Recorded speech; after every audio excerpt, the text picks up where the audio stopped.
ভারতীয় জনতা পার্টির নির্বাচন হয়ে যাওয়ার পরে গত 2 মাস পেরিয়ে হতে যাচ্ছে, গণনা হয়েছে। আবার সবাইকে, আমাদের লোকজন তো রাজনীতি করে খায় না, তাদের তো রুটি রুজি করতে হয়, তারা ভোটের সময় বেশি সময় দেয়।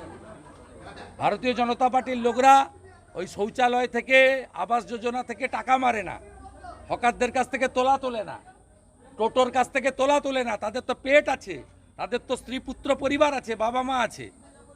সেই জন্য সেই উদ্দেশ্যে বলা হয়েছে। মমতা বন্দ্যোপাধ্যায় নীতি আয়োগের বৈঠক পেরিয়ে ওটা প্ল্যান্টেড। গতকালই সাগরিকা ঘোষ, যে রাজ্যসভার তৃণমূলের এমপি, তার যে হাজব্যান্ড সাংবাদিক রাজদীপ সরদেশাই বলেছিলেন আগামীকাল হেমন্ত সোরেন এবং মমতা ব্যানার্জি কুইট করবে, মিটিং থেকে ওয়াকআউট করবে।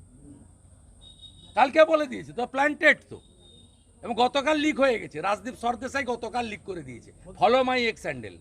বলছে কেন্দ্রীয় সরকার বিভিন্ন ক্ষেত্রে তাদেরকে বঞ্চনা করছে, 100 দিনের কাজের টাকা দিচ্ছে না, আবাস যোজনার বাড়ি দিচ্ছে না। তার উত্তরও সকালবেলা দিয়ে দিয়েছি।